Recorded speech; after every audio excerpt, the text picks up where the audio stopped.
What is up, everybody? It's Dr. Vibe here, host and producer of the award-winning Dr. Vibe Show, the home of Epic Conversations, and I'm the host of Epic Conversations. 2020 Best Podcast News Award winner, 2018 Innovation Award winner given out by the Canadian Ethnic Media Association. I also co-host and co-produce the only online show in the world for dads and fathers. It's sponsored by Dove Men Plus Care. And in 2021, since 2022, reached out, and 2021 reached out directly and indirectly to over 100,000 fathers around the world, and feel very blessed about that. As always, I'd like to say you're blessed, highly favored, a magnet for miracles, and a solution for someone's problem. And we are broadcasting live. Black Canada Talking. I had a bit of a cramp for a moment because there's so many epic conversations I host. I got to make sure what I'm doing here. So Black Canada Talking is a live online event that provides Black Canadians the opportunity to give their takes and POVs on stories that are of importance to them. We also like to highlight Black Canadians that you need to know about. So today we have he's a regular, and he's becoming a great friend, a great comrade associate for the Black Canada family and for Dr. Vibe. But we have Cesar Ndema-Moussa coming up. But before we have him come up, we'll just do a little quick things. Also, if you want to, please subscribe to the Dr. Vibe Show on YouTube and hit the notification button. Why? Because you get notified when we go live with epic conversations like Black Canada Talking, The Morning Vibe, the Dr. Vibe Show, and Say the Things Aisha, Jill, and Lala. Got it? And next up, if you want to advertise your business or service on the Dr. Vibe Show, please email me, dr.vibe at the drvibeshow.com. All right, those things are out of the way. And let's have someone come in our way. Cesar is in the house. What is up, Cesar? Hi, Dr. Vibe. How are you? How's everybody? Thank you for having me out always. We are always pleased to have you. How is the family doing? They're doing good. They're doing good. I'm here with you. They're going to get some family visit while we have our conversation. All right. Excellent. Well, let's get right to it because time doesn't wait for anybody. So first conversation topic, it is Emancipation Day. And actually, it's also Jamaica's Independence Day too, 61 years. But on this side of the world, we're talking about Emancipation Day in Canada. And what are Cesar's thoughts on Emancipation Day 2023? Well, I like how you brought up Jamaica because at the same time as we talk about Emancipation Day, aka the exit of slavery, I want to also commemorate that emancipation doesn't end in 1834. Emancipation must continue even today as Barbados rejecting British monarchy. So I invite Jamaica and the rest of the Caribbean nations to follow suit in order to truly be emancipated. And ultimately, emancipation comes from us. It comes from us, and it comes for us in basically affirming truly our identity, our independence. And this is not some type of Pan-Africanist black pride talk. But remember, as long as you don't have a true independence, you are never truly seen as an equal. You see, this is important to understand as so many leaders, black leaders, have talked about it is best to be free, even in poverty, than to be well or rich under bondage. The other thought that I have regarding Emancipation Day, and as we talk about August 1st, in regards to Canada and other basically former British possessions, is the fact that absolutely there was a conversation in terms of should it be a celebration or should it be a commemoration? Because such a tragic event, and I give here a Jewish example where it is rarely a celebration. January 27, aka the freedom of the Auschwitz concentration camp. It's a commemoration. We as Black people do not have to necessarily honor things of the past as other people do. And by this, I mean we can celebrate and we can commemorate. However, I would want us to be mindful of the fact that while we celebrate, and I give the example of what happened in your city, Dr. Vibe. In Toronto, there was the train, the TTC, the TTC ride where Freedom Train, yes, the Freedom Train the ride Freedom last Train. this past Monday. Yes, Exactly. So while it's great that we celebrate, we should probably put more emphasis on commemoration, not commemoration just in terms of silence, but commemoration in terms of uplifting our community. And I gave you a very concrete example where we must not forget that we have a festival that is coming in this month that used to be, that used to be seen overwhelmingly as Black owned, but is actually white banks owned, aka Caribana. well, So, I call it a Maribana because it wouldn't be nothing without Americans, but that's a whole other conversation. and you see here, even saying Caribana is not even the proper term. We say Caribana out of habit, but it's not exactly the term. Kind of like when you say BET, there's BET in terms of people thinking Black owned, and now thank you to Tyler Perry, it's Black owned and new. But for many years you were saying BET, but it was not representative of Black people, even though the faces on the screen were Black. So this is what I mean. Our true emancipation is not just to recognize August 1st or to celebrate the Independence Day of said Caribbean or African country. Our true emancipation become in the concrete actions that we lead to truly be independent, so that when we come to the table, we are sitting as equal. And that's why the tiny island Barbados, in rejecting British monarchy, is spearheading reparations of slavery for the Caribbean islands, because they took that bold move. It's not about the size. That small island took an action that made it stand as an elephant in the jungle that's there in terms of geopolitics. So, yes, Emancipation Day, yes, celebration, but we need commemorations. And even further to that, we need to have true independence in terms of our Caribbean and African countries. And as such, we need to continue, as I always say, as I always talk about, continue the uplifting of our Black communities.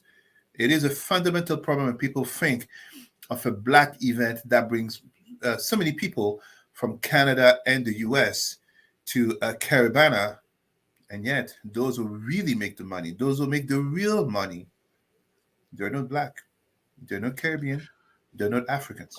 I have some conversation piece before we move on to our next topic.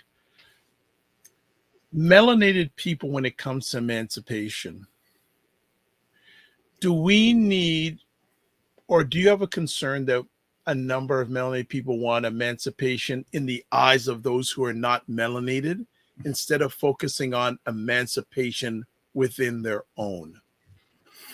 Well, your question is excellent, because your question sends us back to a debate in the 1960s between two of the great leaders behind me, Brother Malcolm X, Brother Martin Luther King, because it is the trap of integration. The trap of integration, which leads Black people to come out of segregation. That's a good thing. However, the problem is that the vast majority of our people are happy in integration. They are not trying to keep the flame of the struggle alive to truly be equals, to truly be independent. They basically, for the vast majority of Black people, integration means acceptance. Meanwhile, when you look at other communities, other successful communities, you look at, for example, the Chinese community, there's a Chinatown in every major city. And it's not surprising to see a bank with Chinese characters on display at the forefront. Let us try to imagine seeing a bank, a Canadian bank or an American bank, with Creole or Patois or some African language written at the forefront. Integration doesn't have to mean that you have to just beg for acceptance.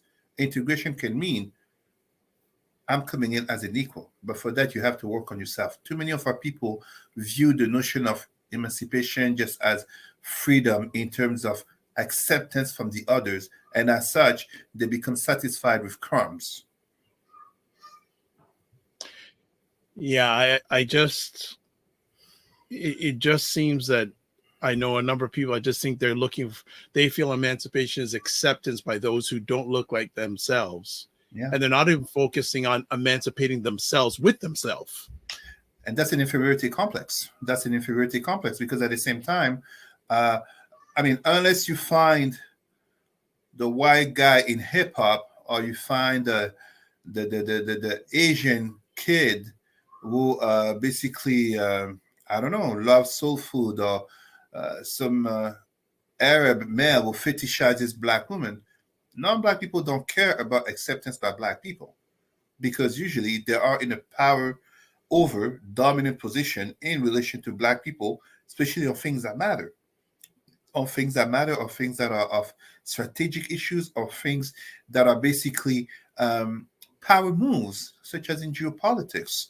You know, they don't care about acceptance of black people, and they don't have to care about it because they come in with a dominant identity. An example that I often use in trainings and conferences is about how, you know, when we look at, for example, entertainment, we have so many rappers will rap about how horrible the white cops are and how racist white people are. But more often than not, when they reach fame and fortune, or even just a little bit of money, what do they tend to do? They move to the white neighborhood. Meanwhile, we don't see even allies moving to the black neighborhoods. Just as you go to Africa and the Caribbean, whites don't come there to live among blacks into the black neighborhoods. No, they tend to live in their neighborhoods, in their communities, and they prosper and they have the greatest time of their life just as they get rich. And when I say white, you know, I say white beyond Europeans, whether we're talking about Europeans, or we're talking about Arabs, or we're talking about Jewish people. So it's important to understand for our people that emancipation does not stop at the date of 1834. It doesn't stop at August 1st or Black History Month. Emancipation is a daily thing to truly be free. And as such, it's one of the criticisms that I address to people who look at Brother Martin Luther King in terms of saying that he got fooled or he got bamboozled. Well, no, he didn't, because he eventually, you know, when you live in the heat of the moment, the struggle is segregation, coming out of segregation. But then, too many people talk about Brother Martin Luther King in terms of, you know, the 1963 speech, "I have a dream." That is a dream of integration. But how many of our people even talk, even share his 1967 speech, "I'm black and beautiful and proud"? They don't. This is a speech to go beyond integration. This is a speech to always keep alive, you know, black pride, to Brother Martin Luther King embrace black power. You know, it's not just black empowerment, but it's to basically come at the table with the notion of power. The notion of power does not mean you hate the other. The notion of power does not mean that, you know, you're coming with a gun.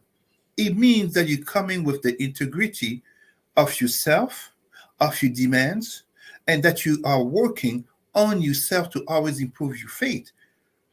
I celebrate the success of other minority communities, such as Chinese, Indian, Jewish, etc., who have succeeded to climb out of the oppression of white supremacy, but they're still working on themselves.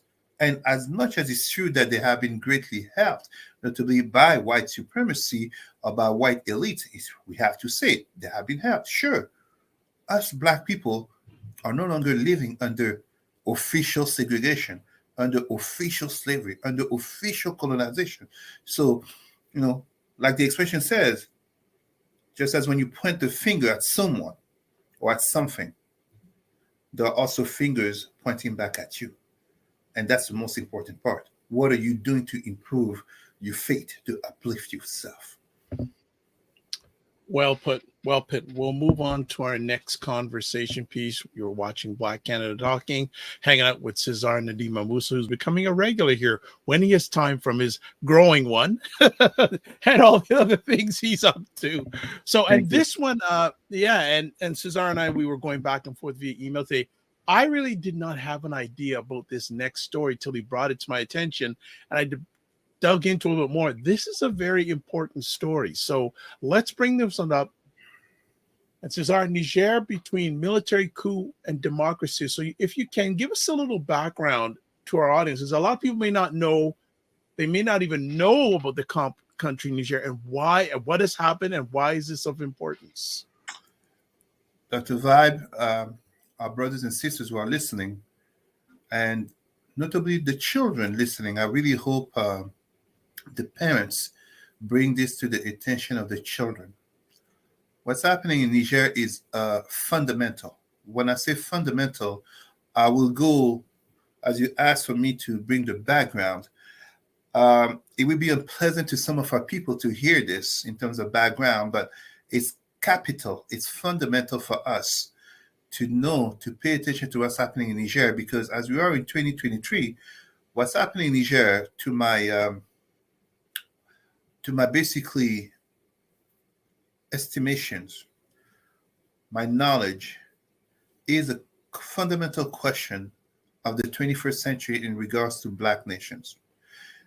The background of what's happening in Niger actually goes back to 2011, when France, under Nicolas Sarkozy, Great Britain under Tony Blair, but also the USA under Barack Obama, basically came together and fomented the fall of the Libyan dictator, Muammar Gaddafi. It's very important to understand this, and I know many of our Black people love Barack Obama, and I myself am proud to say I was part of the International Corps of Volunteers who went to Detroit to help to his election in 2008. Yet, Obama himself, so as you see Obama behind me here, Obama himself admitted that the intervention in Libya must be his greatest international political blunder. He basically failed there. Why? The falling of Gaddafi unleashed to the north thousands upon thousands of migrants, notably dying in the Mediterranean Sea. But to the south, it unleashed terrorism. Call it Islamic terrorism, call it whatever you want to call it, but it unleashed a wave of terrorism, which notably has contributed to the dismantling of peace and security in the countries of the Sahel. The countries of the Sahel are basically the Saharan desert, the countries there, and Niger is one of them. So when the military coup happened in Niger, we're talking basically just a matter of a week ago, the military coup by General Tiani, if I get the name right, Abdurrahman Tiani, if I'm correct, basically in leading this military coup, it becomes a question where indeed there was a democratically elected president, President Mohamed Bazoum.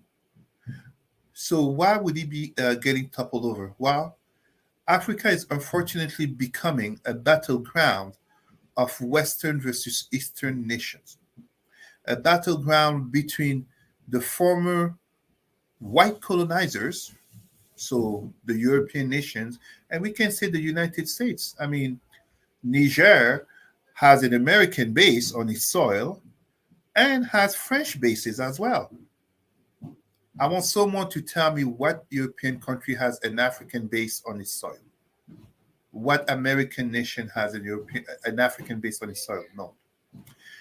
At the same time, Niger provides to France, it is estimated that Niger provides up to 15% of French uranium for its energy and up to 20% of the uranium of the European Union.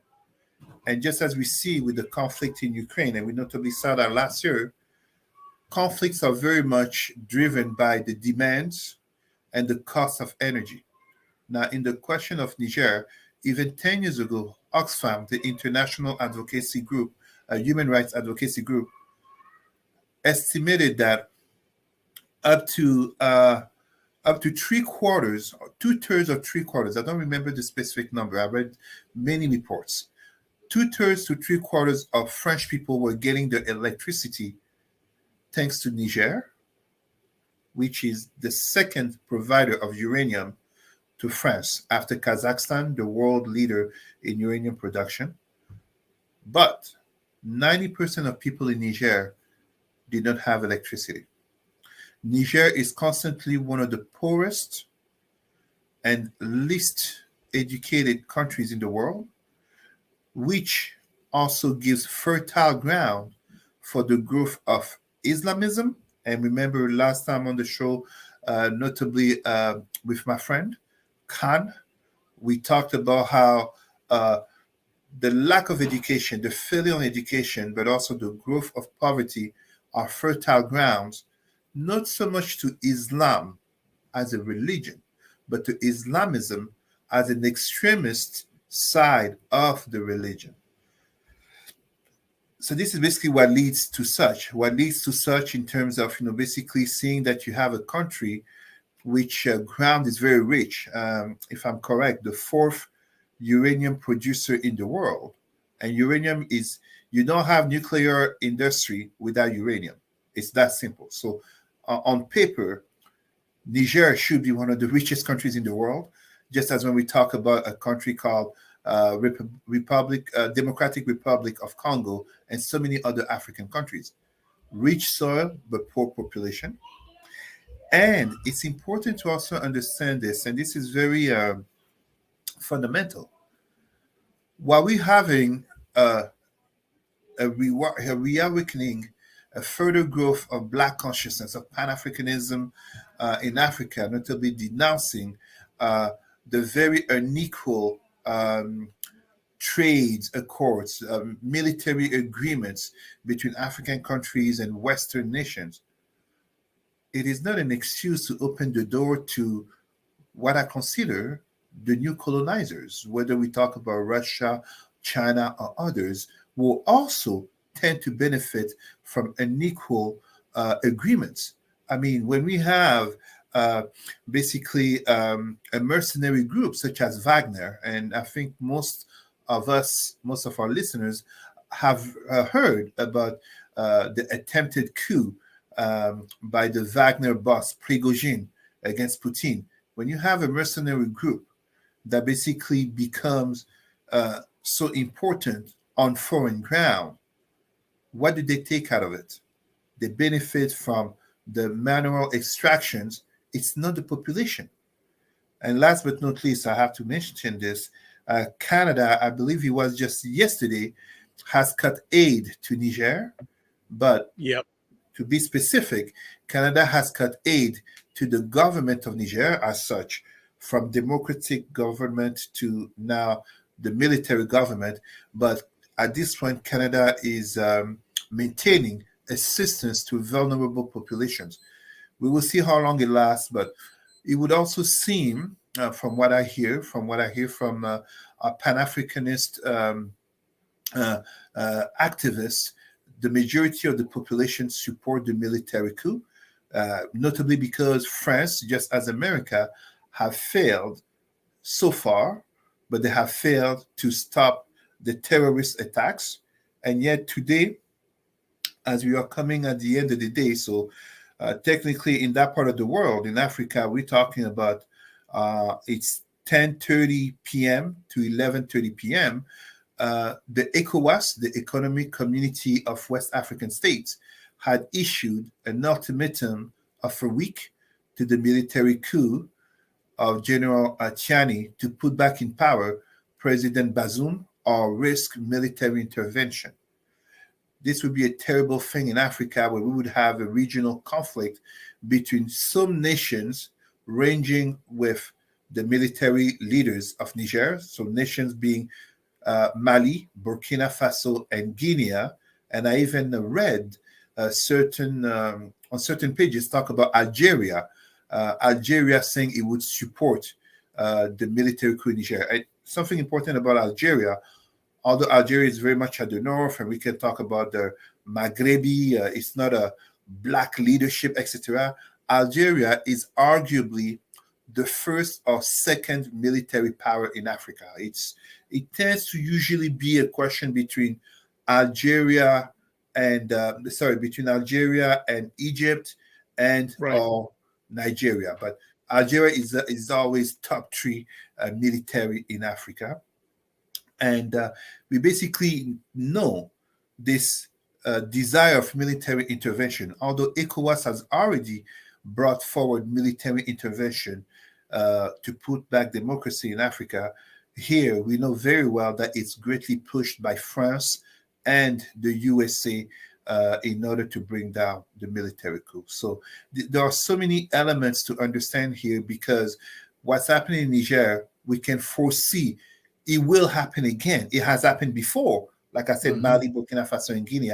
It will happen again because populations are expanding. There's an African population boom, but poverty is also there. There is an unequal wealth redistribution. Yes, corruption and nepotism, but also geopolitics, neocolonialism, the concept of France Afrique, which keeps down the French, the former French colonies, but also the environment, global warming, making conditions harder for populations, making agriculture harder.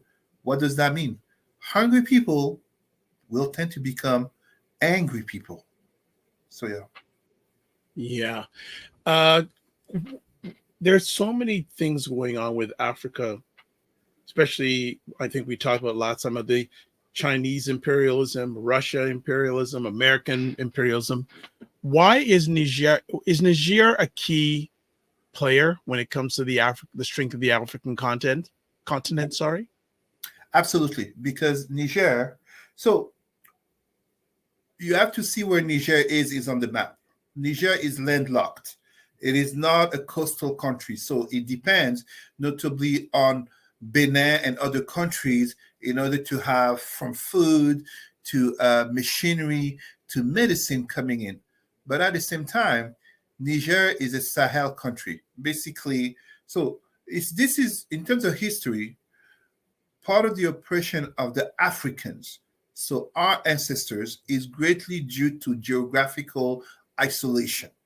The Sahara was a hardly penetrable desert, the greatest desert in the world in terms of landmass. But at the same time, Niger is rich in uranium, but there's also a matter of proximity. So when I tell you that Kazakhstan is the world #1 producer in uranium, well, you have to look where Kazakhstan is in comparison to Europe versus where Niger is in comparison to Europe.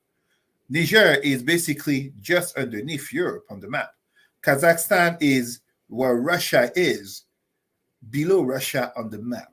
So in the world of energy talks, where energy demands are actually growing, despite all the talk about global warming, and let's not forget something very important here. There is new type of technology and industries that are coming. We're talking about artificial intelligence, but we're also talking about such things. Most of our people don't know this, but mining exploration of the moon, and eventually mining exploration beyond the moon, space industry, a space age exploration. All of this will require massive energies. Uranium will become absolutely even more necessary, not just for nuclear plants such as Fukushima in Japan in 2011, but we're talking here about the need for nuclear energy to go to space, to explore, to settle colonies. Niger becomes an absolutely key pivotal player also in terms of where it is situated. So right now there's a French company, Orano, formerly called Areva. In all three major sites in Niger, they own over 60% stake. You understand it's France. They employ, so on the good side, they say they employ, I think it's 90 or even up to 99% of Niger of employees coming from Niger. But what's the redistribution of wealth? What are the policies in terms of the development of the country? Because as we've seen time and again, I mean, you look at a country such as and I take the example of the Democratic Republic of Congo, which is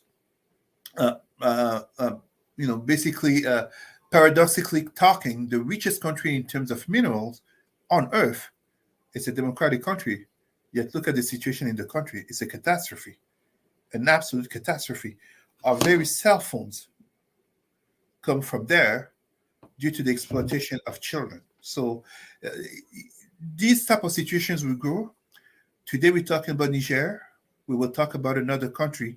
But notice that whole landmass where we have Niger, we have Mali, Burkina Faso, we have Chad, we have Sudan. It is not accidental. It's basically a lot of it's autocratic governments, autocratic military governments. But we can't talk about democracy in Africa without talking about true independence, without talking about redistribution of wealth, without talking about the richness of the land, of the minerals, and without talking about the redistribution not only to the people, but in terms of a sense of pride, a sense of identity. Because if not, more and more thousands of people, of Africans, will be dying in the Mediterranean Sea seeking for a better life. Absolutely. It's in the interest of Western nations to want African nations to become richer and more prosperous. For all that, I've always said it, I support for Black people to spread all over the world. Why not? There are Chinese communities all over the world. So there should be African Black communities all over the world just as well. Makes sense. Makes sense. Excellent thought process and sharing out by Cesar on Black Canada Talking. We're going to take a quick little break. And when we come back, Cesar is going to talk about, I call him 45, the former president of the United States and the state of democracy in 2023. 45 was charged again this past week. But Cesar wants to expand the conversation about not only that, but the state of democracy as we speak. So we'll be back in a few moments. And that's what I feel like. You feel like you're the Harriet Tubman of the mind. I am. I feel like I'm I'm one of the Harriet Tubmans of intelligent Black people. Like, I want to liberate y'all from like being left behind and ignored and oblivion. Now, really, the rappers get all the attention. Seriously, does anybody else feel this way? Like ignorant Black people, they'll be all up, getting all the headlines on the Shade Room. Overly sexualized Black folks. Like the twerkers and the, just people that, don't always represent the best of us, the diversity, like people like Dr. Vibe. Like, everybody should know about people like Dr. Vibe. Dr. Really Vibe he's trying to do good work for Black people. Dr. Vibe from Toronto. Good to see you, my brother. Dr. Vibe. Everybody follow Dr. Vibe. He has a great show. He's very good at what he does, and I have a lot of respect for him. Okay, so let me hop into this. What's up, Dr. Vibe? How you doing? Everybody, if you see Dr. Vibe in the chat, everybody go follow the Dr. Vibe show. Dr. Vibe is a real smart brother and a good human being. And I like the guy a lot, and he's very intelligent. And I think everyone should pay attention to what he's got going on. We got to shine the spotlight on the intelligent Black people out here that are really doing the good work. Don't just pay attention to the rappers and the celebrities. A lot of these people are losers. Your true winners are your people in your community that are really having your back, helping us to have stronger families and a stronger community. So Dr. Vibe is in that category. So you might see the Dr. Vibe show in this chat. If you see him, please go follow him. Okay. All right. So anyway. All right. We are back on Black Canada Talking with Cesar Ndema-Moussa and just catching up. And for people who want to find out more about Cesar, this is where you can get a hold of him. You can get a hold of him on Facebook, and you also can get a hold of him via email at president@rootsandculturecanada.com. So that's where you can get a hold of him. Just wanted to give him a little bit of a break before we get to our next conversation topic today.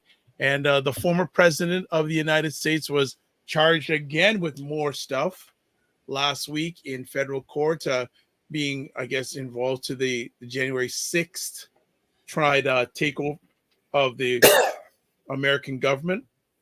And Cesar wants to talk about that, but also wants to talk about the state of democracy. Cesar, go for it.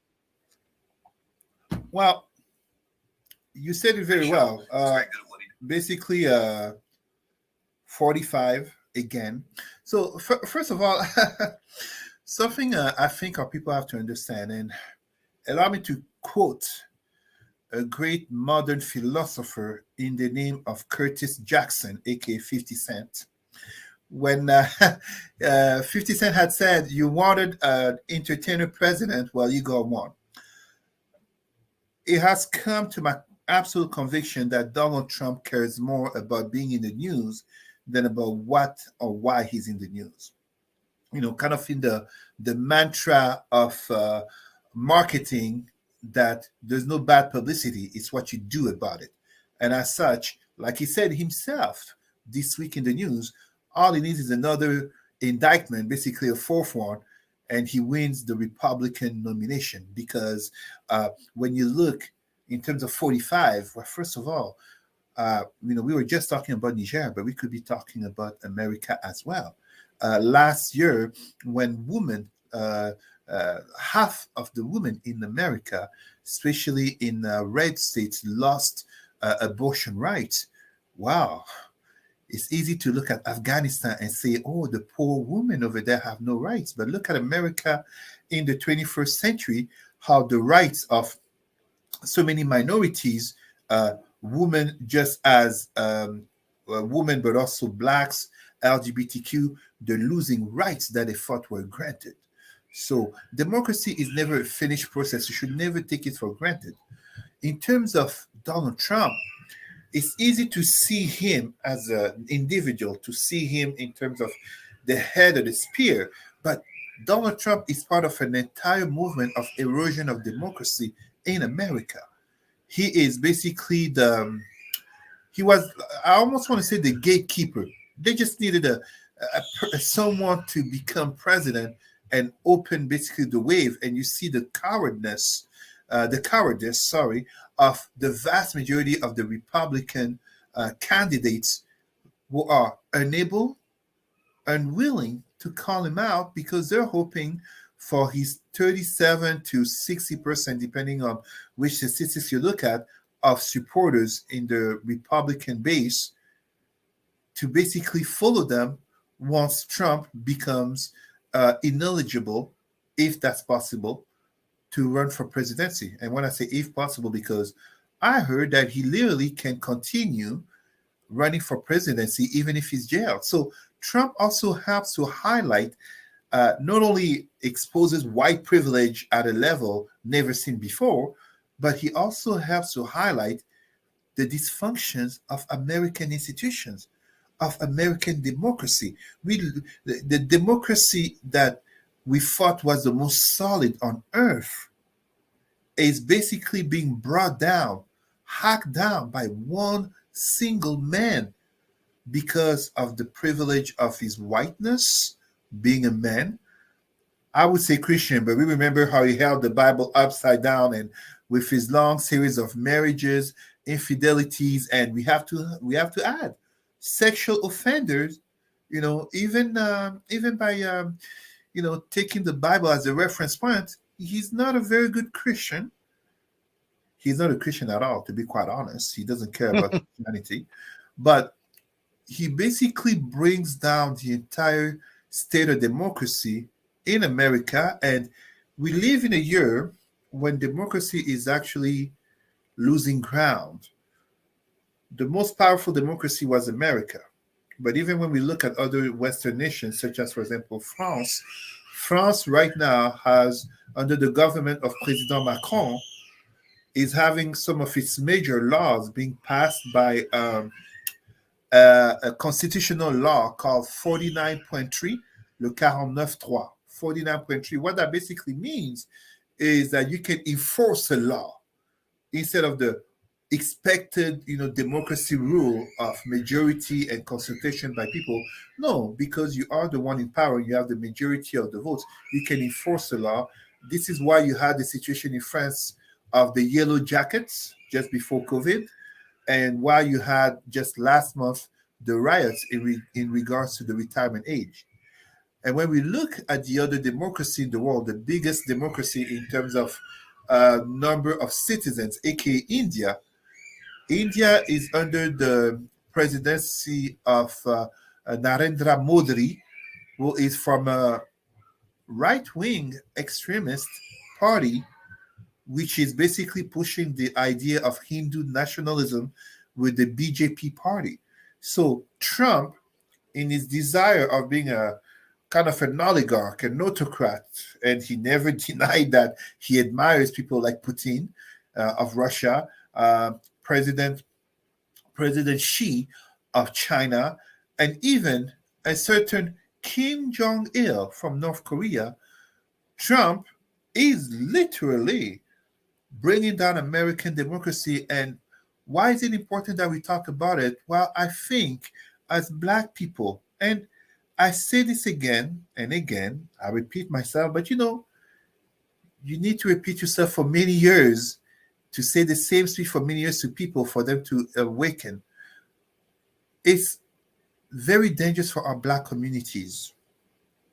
It's very dangerous for our Black communities because this white supremacist president, first of all, let us not forget that we had a lot of Black pastors, a lot of Black, how can I put it, Uncle Ruckus pastors who went to basically bless him when they got invited to the White House.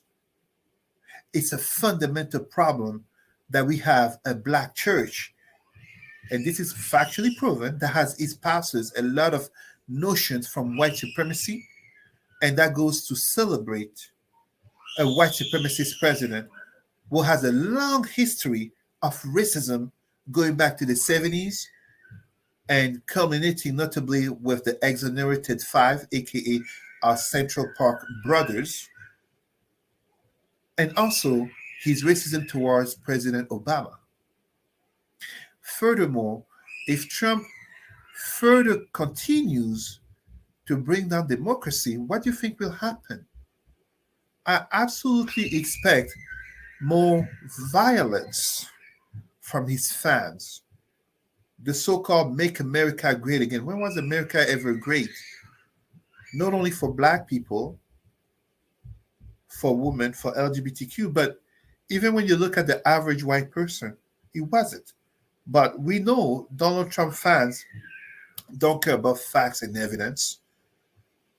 It's a rhetoric. It's a cult of personality. It's a character failure. And in saying such, it's important that we also understand that how do we explain that we have Black people supporting a man with decades of racism towards Black people? It's a reflection of our own community. And I'm not here just talking about a certain Kanye West or Kundis Owens.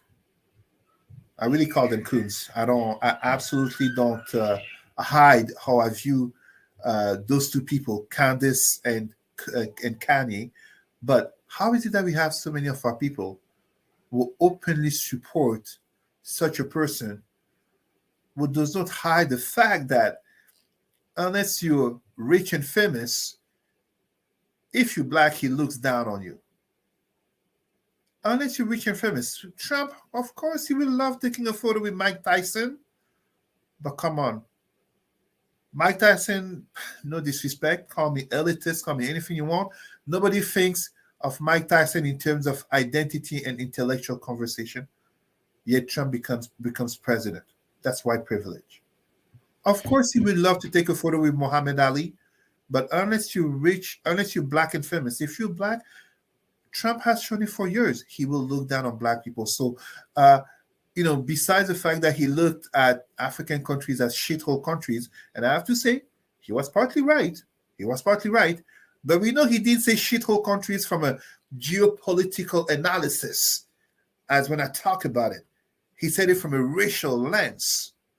So it's not Trump the individual. And as we say this, the first indictment, criminal indictment coming from Prosecutor Bragg.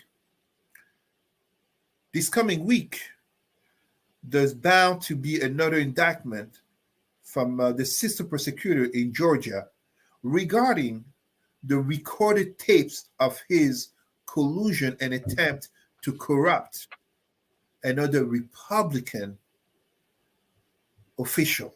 This is the extent, the impact upon us Black people. My Black people, let us be very careful. It's not about Trump as an individual. The state of democracy and what it brings, and we can see right here in Canada, with the so-called Freedom Convoy, with a certain Pierre Poilievre going to support the Freedom, D-U-M-B, riders, and him wanting to become prime minister. It's a vast conversation, my friends. It's not just about Trump. So what do you feel melanated individuals can do with the state, with the, like, you're not painting a pretty picture right now, the state of democracy right now. It's not. What would you suggest or provide do you have any suggestions what melanated individuals can do to at least hold the tide instead of getting bowled over by the tide? It's easy to see me coming. Yeah, empower Black communities, Black pride, learn about Black history, have our children, know about the roots and culture. My 2-year-old daughter, she goes from high five to fist bump, with the finger up like her dad, to Wakanda forever and Black power. And she's 2 years old. That's great. Let's push it further. Let's look at our heroes of the past, what they did. Let's look at the Black Panthers, how they organized the communities. Let us promote Black owned and Black run firearms group in terms of learning how to hold and use firearms for self-defense. And I say and repeat, for self-defense. Let us make sure, as our great leader Thomas Sankara said, a soldier without a political consciousness is a dangerous weapon to all. Let us make sure that we do raise sisters and boys who want to become cops, who want to serve in public administration, but who do have a Black consciousness. Let us promote people such as Supreme Court Judge Ketanji Brown, will come there. I mean, I know some brothers won't like this because they will say, oh, she's a feminist, she's a Black feminist. So what? She has Black consciousness, and I support our sister for that. Let us be there to support our own people who, for survival in white spaces, must wear masks. As our great hero, the psychiatric Frantz Fanon, talked about Black people needing to wear masks to survive in white spaces. Black people, Black professionals will need to wear masks, but also have to dare be Black and proud.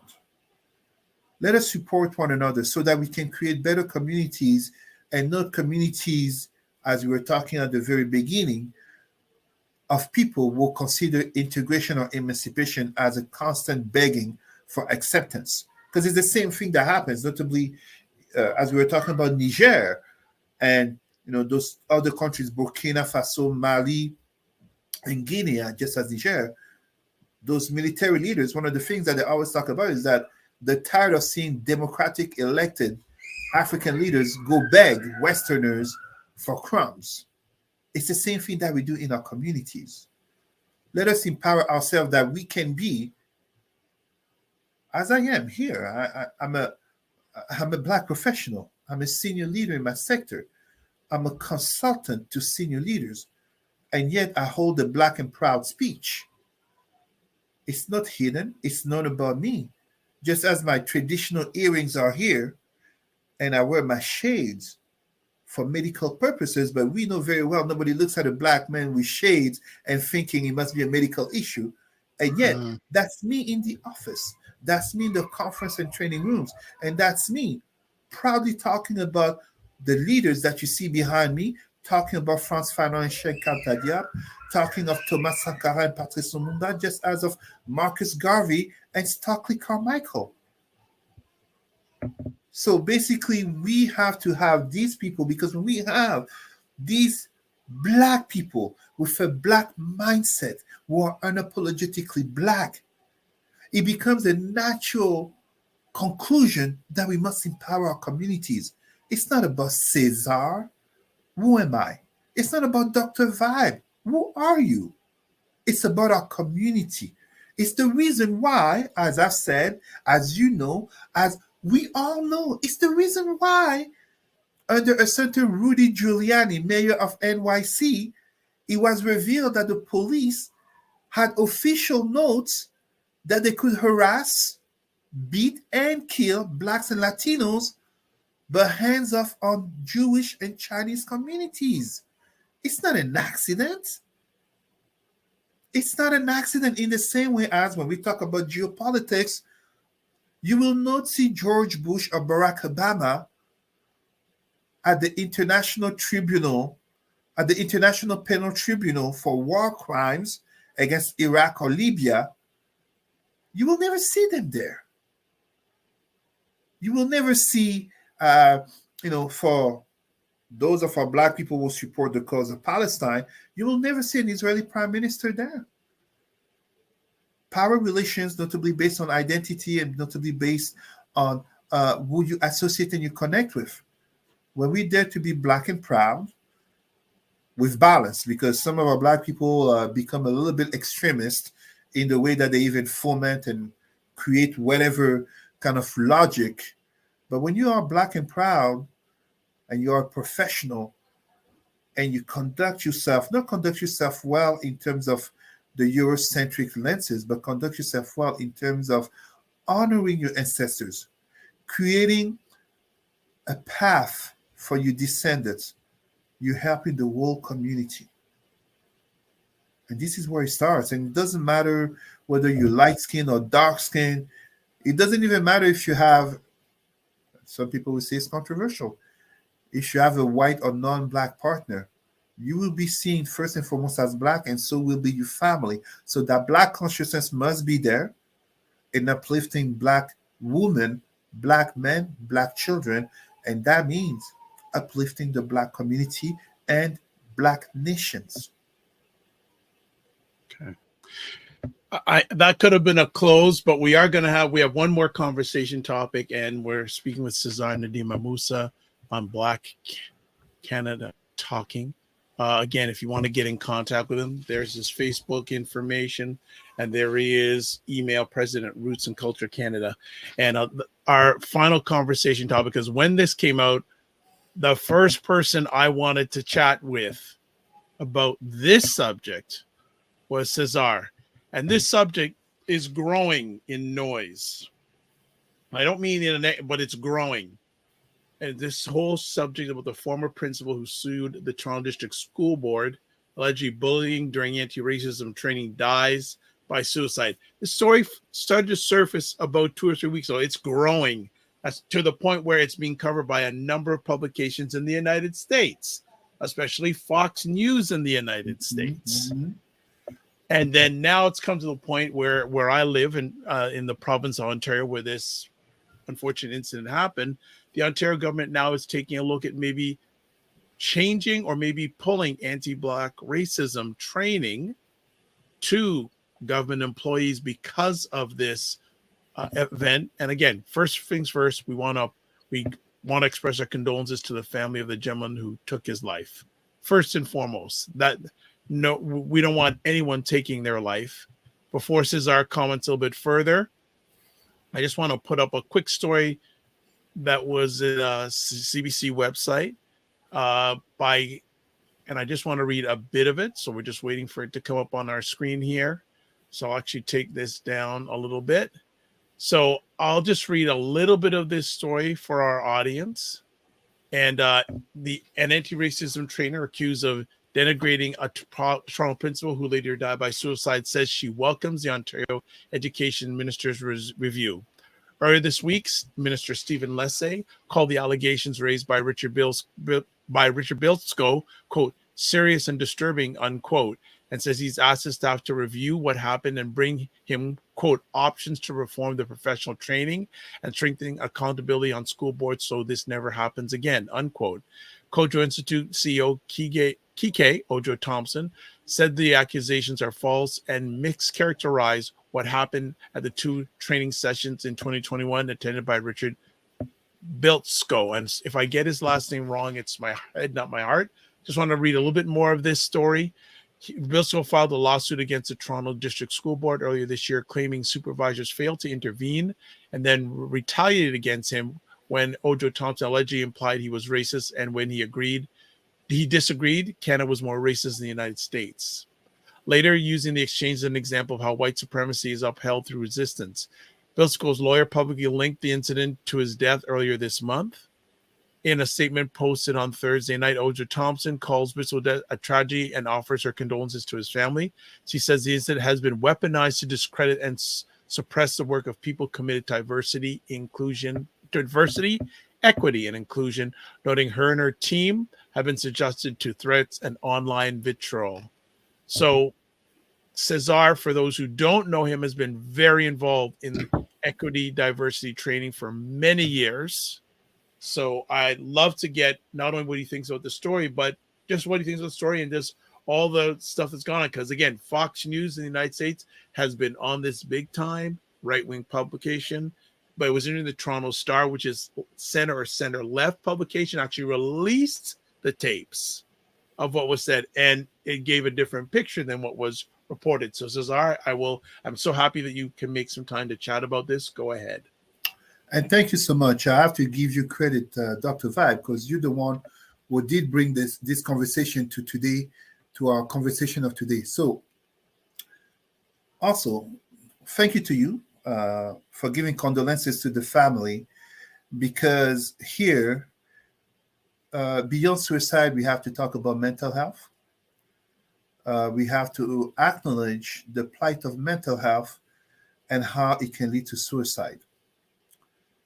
That said, I want to be very adamant in giving my support to our sister, Kika Ojo, in terms of this trial and tribulation of which she is a victim of. The release of the tape of that training, the conversation basically make it that I am sorry to say, but this must be said. White fragility is not an excuse in order to review and to cancel anti-racism training. Because if it was to be so, and notably as this story goes all the way to the United States and Fox News, then where is that outrage when mental health leads to gunshots and they are not willing to review and cancel the sale and the free trade of firearms in the United States that kills so many, notably by suicide? So there is a great hypocrisy of those on the right, of those who suffer white fragility, of those who are willing to do so much revisionism in terms of history. And I don't just mean Florida governor and Republican candidate Ron DeSantis, but I'm talking even right here in Canada, those who minimize the plight of slavery and Canada's the racist immigration policies just as ongoing systemic racism. This principal did not commit suicide because of the training. First of all, it's important to indicate that the suicide came 2 years after the training. A lot of things can have happened in this man's life in 2 years. And although it is easy to point out that, to allege bullying at the anti-racism training, well, I'm sorry to say this. How many people have committed suicide? How many white people have committed suicide following an anti-racism training? I can't think of anyone. I cannot think of anyone. And the release of the tapes clearly indicates that it was an educational moment that one should have embraced, because it is very much Canadian racism to always point to the United States and say we're not as bad as them, as a way to basically avoid addressing racism in Canada. So yes, our sister Kika Ojo was correct in pointing out that, hold on a minute, just because the United States had Jim Crow doesn't mean that Canada was a paradise.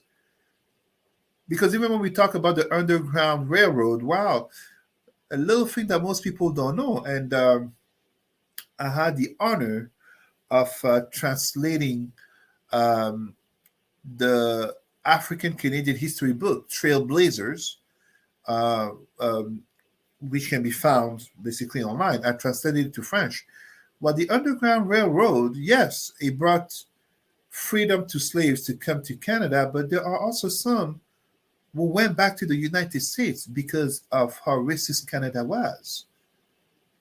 You know, we have to be able to have this conversation. We have to stop this Canadian hypocrisy of always pointing basically to the US in terms of saying they are so much worse than us. No.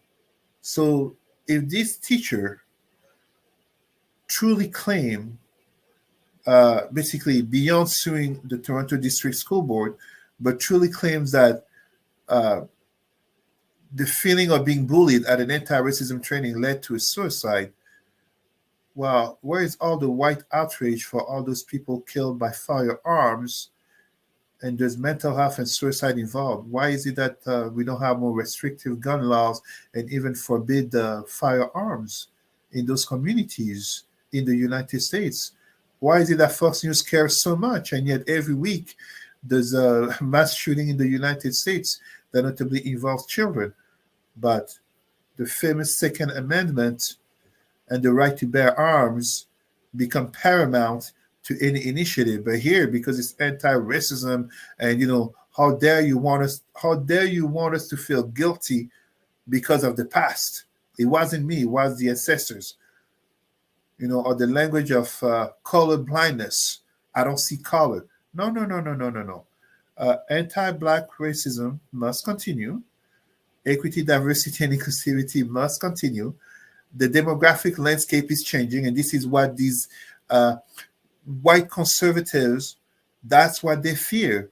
They don't like the changes that are happening, demographics, in culture, in economics, and they're trying to hold on to the past. When they say make America great again, great for who? When we see Canadians embarking on the Freedom Convoy, it's not for any freedom. It's for white privilege. It's for white privilege. If they really cared about freedom, they would be there supporting indigenous communities to be better. They don't care about indigenous communities. They don't care about Black refugees. They don't care about the Canadian involvement in Africa and in the world in terms of, is Canada truly helping to improve the fate of other countries, notably in poverty? They don't care about Haiti. No. It's about white privilege. It's about basically keeping the status quo. And that's why they hate on these type of trainings that force them. These trainings don't even force them to change the policies. It forces them to reflect, to address concrete issues, and to see the value in becoming progressive to the times that we live in, to the fact that this is integration. Integration requires work, but integration requires addressing equity. It requires addressing diversity. And this is where I teach, and it's in my title, Regional Director of Equity, Diversity, and Inclusivity. I teach inclusivity. I don't teach inclusion. I teach inclusivity. Very fundamental difference. My brother, good way to end it off. I want to say thank you for taking the time to address that subject today. And anytime you want to continue to talk about that, you have a home and place here. I want to thank you as always for taking the time to share with us. There's Cesar's contact information, Facebook and email. I know we're going to see you soon. And thank you for going a little bit more than usual, because I know you got usually a hard stop, but I'm glad the lady of the house allowed you to do it today. So thank you.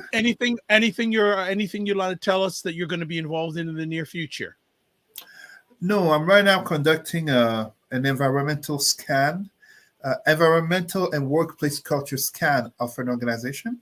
It takes a lot of time, but it's absolutely necessary in order to uproot and address the issues from discrimination to bullying to workplace malpractices, etc., that occur, basically requiring to have a conversation with each and every staff.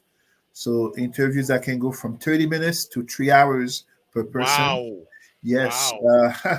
It's wow. Naively, I thought it would take me 15 to 20 minutes because technically I only have 5 questions. The first one being, how are you? The last one being, if you have any questions for me. So it's really 3 questions. Okay. But there is a reason why I'm the one conducting it, because the sub questions, the peeling off the layers like an onion, the taking down the mask, the addressing the work-life balance, and also the psycho-emotional lenses of the staff. So people come in the office and they're like, oh, I don't want to be here, or this is only going to take a few minutes. And suddenly 2 hours have passed. 3 hours have passed. And there are a lot of tiers, but I want to really honor all of the staff.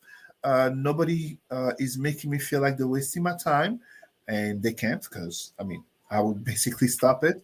But I want to honor the staff because it's not about an agency being so toxic, but it's very much about the fact of taking time to give people the opportunity to take off the mask and to speak the truth. To speak the truth, to basically have a listening ear. And I think every workplace, every family, we must say as well, every workplace, but also every family would benefit from truthful conversations of what goes on inside and how it impacts individuals. It's not just a matter of saying therapy. It's not just a matter of saying, as in our Black community, go to church, go to the mosque. No, it's about, do we have spaces where people truly feel safe? I would just add to what you said. I like to say safe and brave. There you go. There you go. Safe and brave. And this is everywhere where I go, that's what I try to create. And I tell people all the time, there's no such a thing as a safe space. Like I remind people all the time, most people say the home is a safe space. And I tell them, well, what if you have a child who is LGBTQ? Do they really feel safe at home? What if you have a family where one child is darker than the others? Do they really feel safe? What if you have a child who's a little bit chubby or straight up fat? Do they really feel safe at home? Etc., etc. What if you have that child or that adult in the family that has always been outed for being different, no matter how you want to claim different?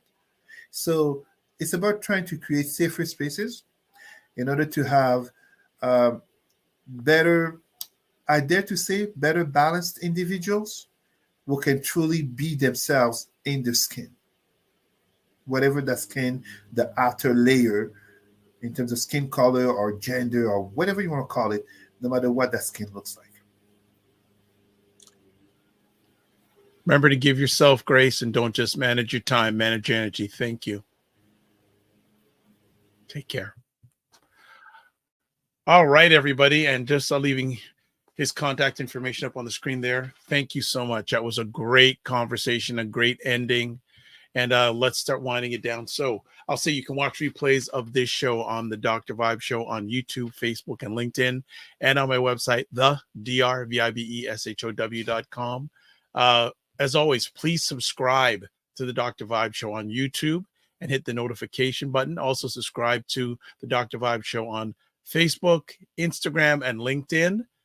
And also, too, if you want to advertise your business or service on this show, on any of the epic conversations I host, please email me, dr.vibe@thedrvibeshow.com. As always, we end off with this. Live your life as a dream. If you can dream it, you can make it. Sometimes you have to get smaller to get stronger. Block assumptions and aim bigger, aim better, aim higher, aim wider. Love, faith, and respect. Remember to give yourselves grace and don't just manage your time, manage your energy. Thank you for watching or listening live on the replay. It's appreciated and not taken for granted.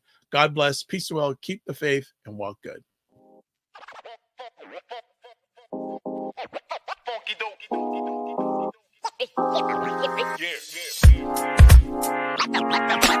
Yeah.